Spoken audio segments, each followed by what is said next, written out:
Okay, welcome to this webinar about the screening methods that are available, and those screening methods are required if you like to check if you need to do fatigue assessments according the ASME code.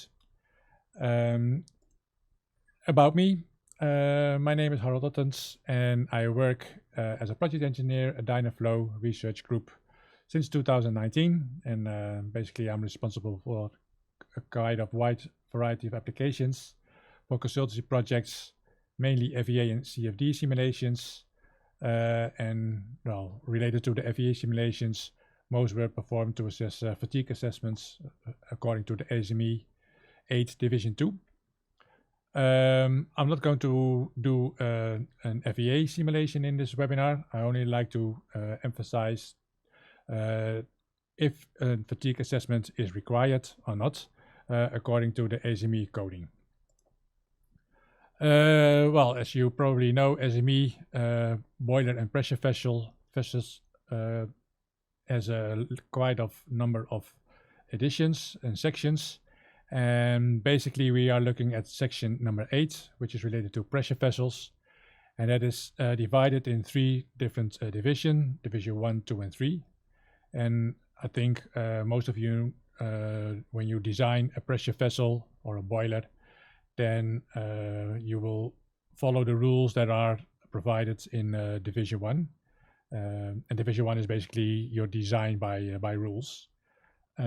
Sometimes division 1 is not enough, and you need to move on to alternative rules or sometimes calculations, and then you go to a division 2 vessel, and that's basically called alternative rules.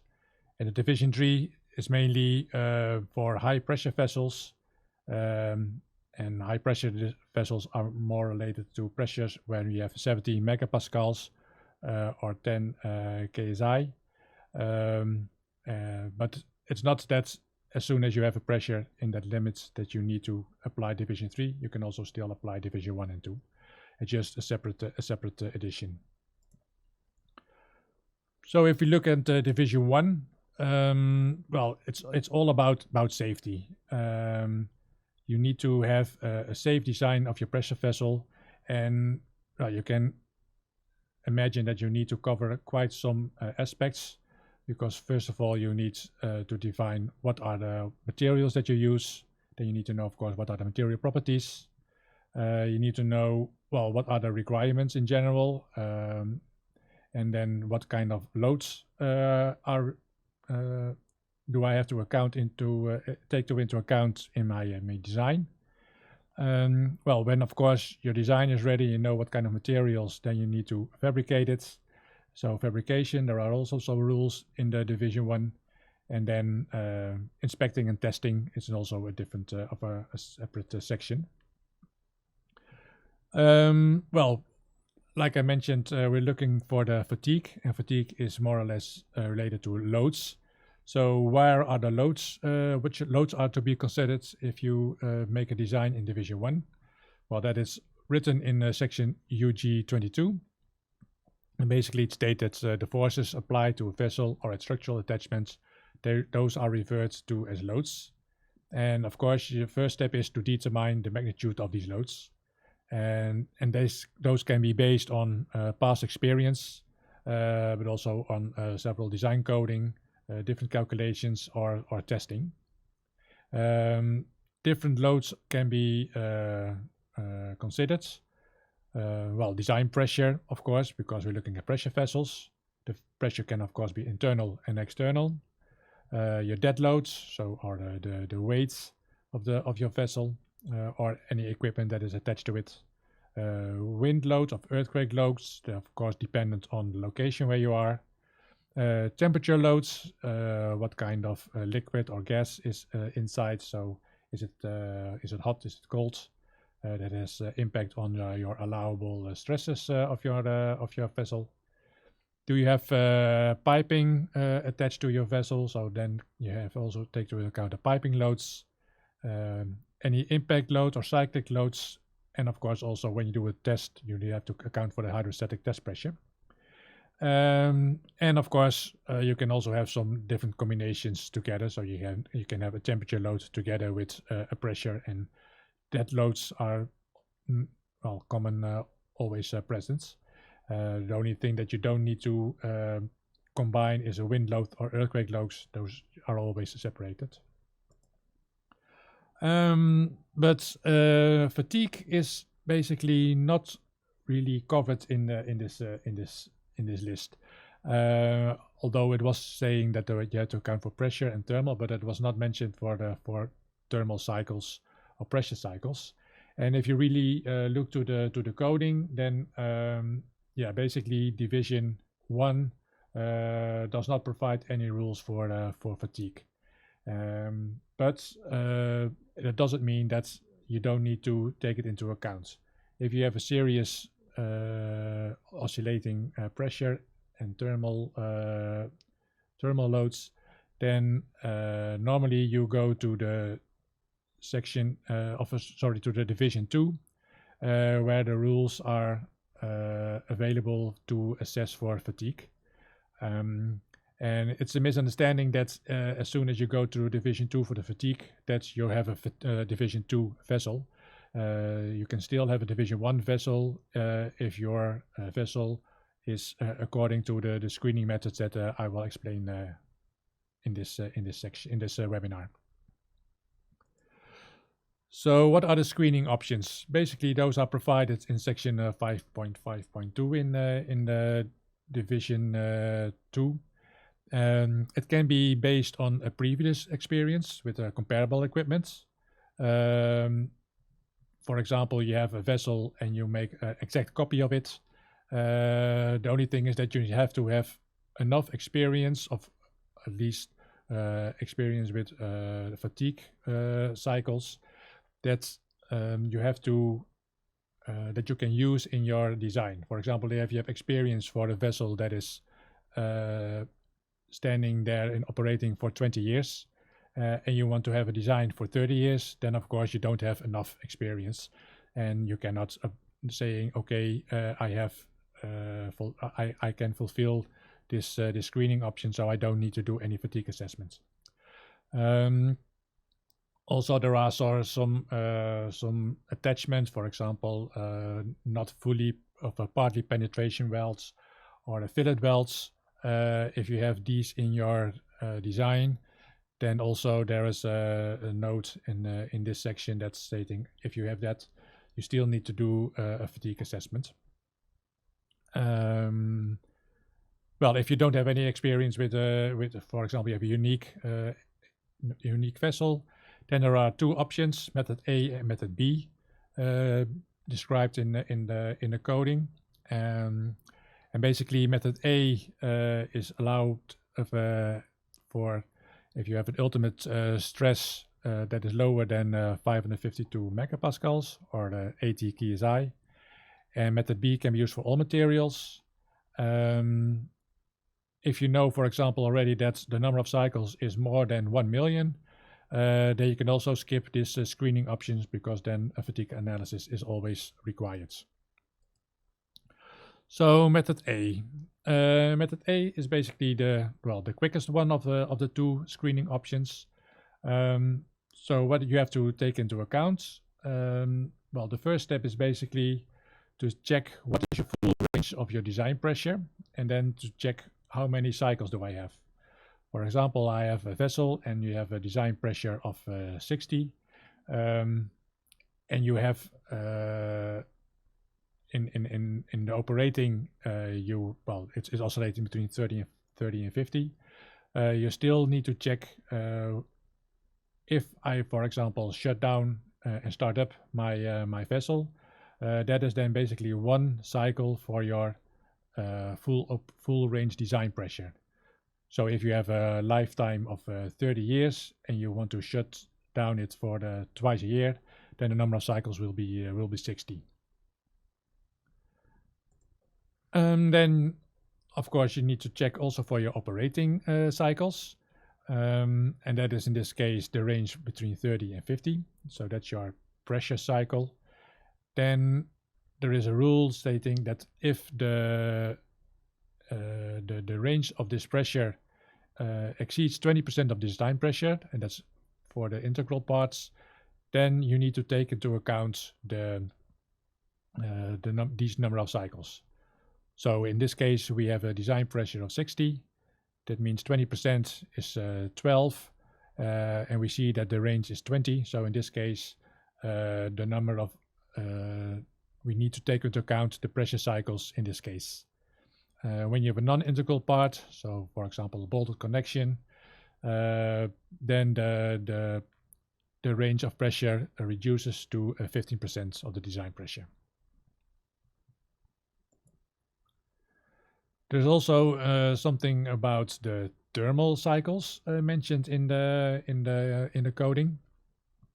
This is a little bit more complicated, because basically what it is that you have, for example, temperature difference over the wall, and that you need to verify, because basically thermal stress is basically related to temperature differences.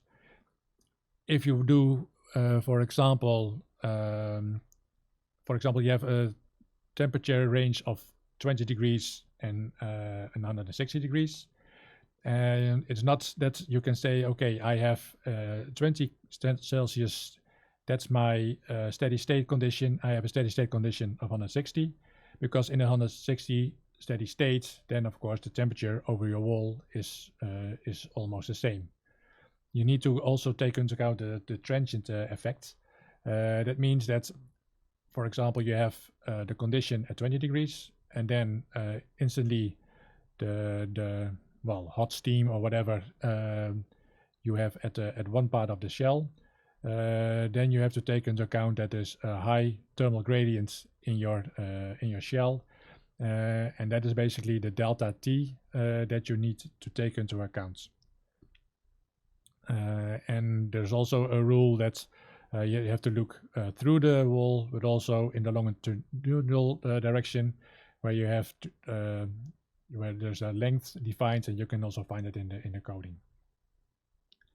What you also have to take into account is that you have different, if you have different materials attached to each other by a weld, and those materials have different thermal expansions, then there's also a need to verify where you have to check if the difference between these two thermal expansions times the delta T should be higher than the number that is provided, so 0.00034. That's the case, then you should also take that into account, the number of cycles.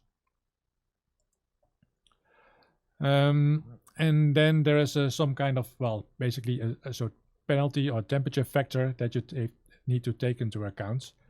For example, if the temperature differences over your shell is 28 degrees or less, or 50 degrees Fahrenheit or less, that means that you have a temperature factor on fatigue screening is 0.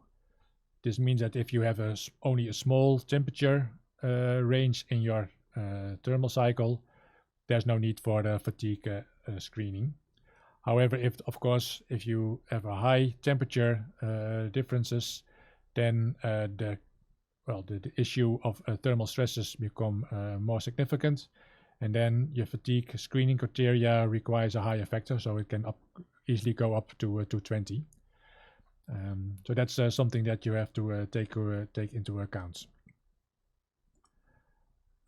Now, then what you do is basically all these different cycles, then you add them up, and then according to the table 5.9, this is provided, you need to fulfill this criteria. So you add the number of full design loads, factors of the full design loads, then also the operating number of cycles, the thermal cycles, and also the thermal cycles related to different materials, and that should be less than, in this case, this number.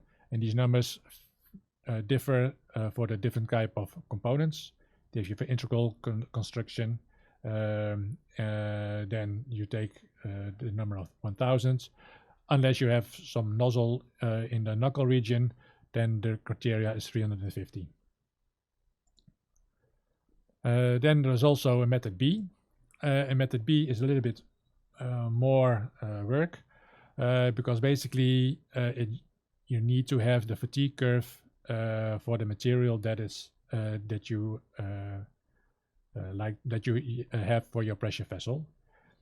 Also for here you need to have first determine the load history, and then using the stress fatigue curve on different parts of your or different steps to see, do my number of cycles do I have enough margin in my number of cycles or not.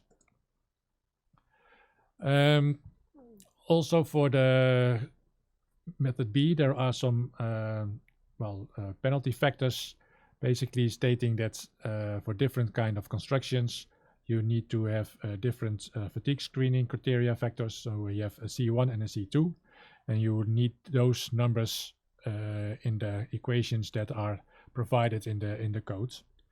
So the first check is again on the full range of your pressure cycle. So basically I show you the same pressure cycle as for method A, and then you need to verify using the SN curve if the criteria holds. And the criteria is basically stating that if I have my allowable stress, so S is the allowable stress based on your material, then multiplied by the factor C1, and C1 is from the table, then you can find out what is the allowable number of cycles according to the SN curve. And then of course you can verify if the allowable number of cycles compared to the cycles that you really have, saying okay, you fulfill this or you don't fulfill it. So that is check number one. There's also a check on your operating cycles for the pressure side. And then again, you need to use the SN curve. And again, you need the coefficient of C1. And basically you using this formula to check if the number of if the pressure difference in your cycle fulfills this criteria. I have an example at the end of this webinar to show you how to calculate it. And then also the method B has some checks on temperature fluctuations. Again, also the temperature difference for the full range. So basically your design temperature. This is this delta Tn, where you're using again the SN curve. Then you need the coefficient C2, which was provided in the table, and of course you need to have the thermal alpha is the thermal expansion coefficient, and you need the elastic modulus of the mean cycle temperature. The same information you need also for the operating cycles, and then there's also a check if the number of cycles are less or smaller than this criteria. And when you have again the two different materials with the different thermal expansions, then you need to fulfill this formula. And basically you need to fulfill all these criteria to see if you pass the method B screening. And in addition, there is also another check that you need to see if the piping loads, that can be an oscillating load, if that also fulfills the number of cycles. Is it less than the number of cycles that is allowed according to the stresses that it implies on the load of on the vessel. So for example, I have a vessel, and we have an overview of the loads. We have a start and a shutdown of 30 cycles, and design pressure is 14 bar. When it's shut down, then the pressure is 0, so the range is from 0 to 14. And we have a temperature range. When it's not operating, it's ambient, so 21 degrees. And when you have a full running, then it's 180 degrees, so basically the design temperature is 180 degrees. We have an operating cycles, and then the number of cycles in this case is 28,000, and the pressure range is from 10 to 11 bar, and we have a temperature range that is changing from 120 degrees to 150 degrees. well, if we also do to check for the method B, we need to know what is the allowable stress of the material. In this case, if you're using carbon steel, the allowable stress was 170 megapascal. We need to know, is the material, is the thermal expansion constant for all the components? Well, it's stated that the same material is used, so that is the case. And we need to verify if there is a nozzle in the knuckle region, because then you need to verify, or then you need to use different kind of factors in your screening methods.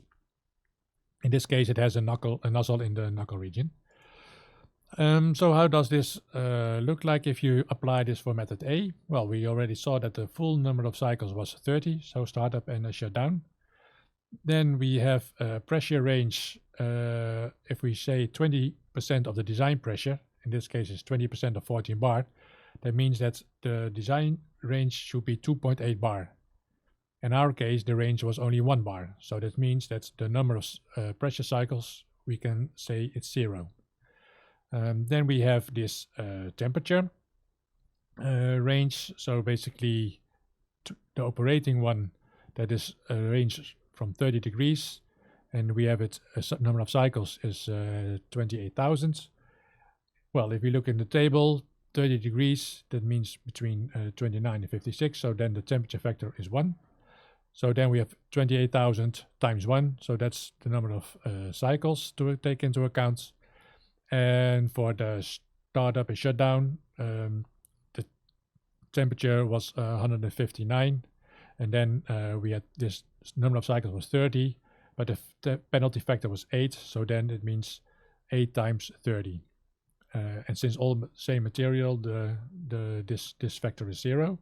So if we add those up, then we end up with 30 plus, well, 28,240 ends up with a factor of 28,270, which is much more than the required 350 in this case.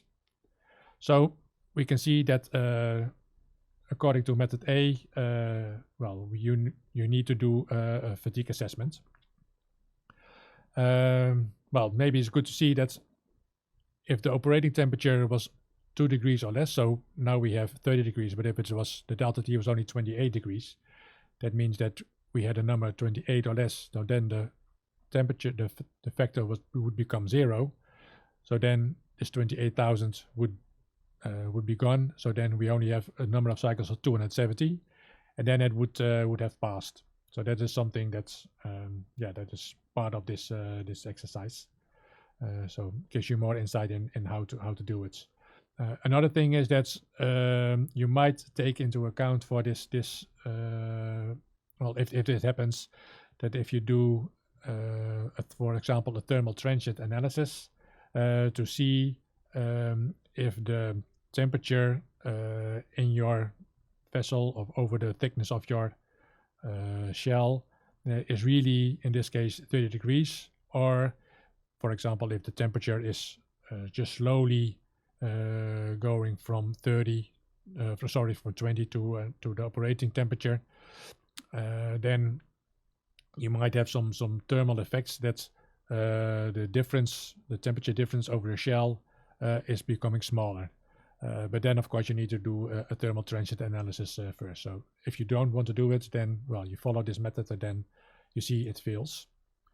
Well, if you go to method B, then, like I said, you need to have a design fatigue curve.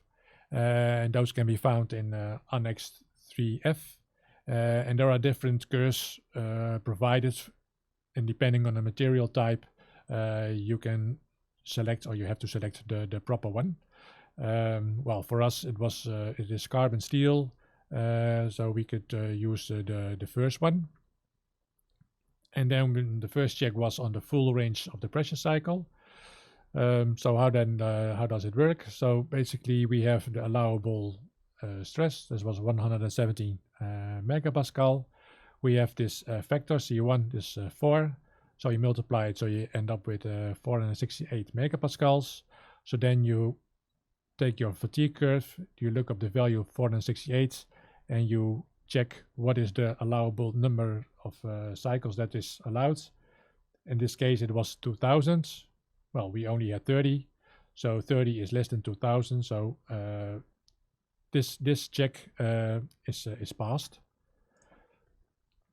If you're looking to the operating cycles, then well, we know that the delta pressure is just 1 bar in our cycle.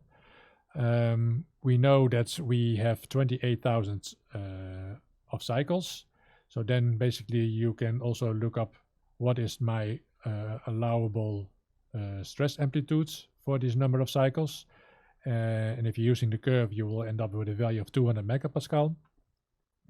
And then you can fill in all the numbers. So basically you have the pressure of design pressure of 14 divided by the C1, which is 4, times 200, which was the allowable stress range of stress amplitude divided by the allowable stress. And then you end up with a value of nearly 6. And since 6 is much larger than 1, so also this is okay, so it passes. Also the temperature differences we need to evaluate. During startup we went from 21 degrees to 180, so the delta T is 159 degrees. We know that the number of cycles was 30 to startup and shutdown. And if you're looking in the SN curve, what is the allowable stress amplitude for this the number of cycles? That is 2.5 gigapascal. And then if you apply the C2 of 2.7, and we have the elastic modulus around 200 gigapascal, and we also have a thermal expansion coefficient, then you fill in the formula, and then you can calculate basically that the number of the temperature difference in your cycle, so this is the 159, is less than the value on the right side, so also this is okay. You do the same check for the temperature difference during the operating. Then we have this 28,000 number of cycles, and then you can see in the SN curve that your amplitude is 200 megapascal. You're using the same numbers of the elastic modulus and also for the thermal expansion, and also the C2 is again the same. And if you do this formula, then we see that well, 30 that was a temperature range is smaller than 33.6. So also here it passes. So note that if the operating temperature range was 4 degrees more, then it would fail. But you see that well, if we just apply method A, it did not pass, and if you apply method B, then it did pass. So there's sometimes good to evaluate both.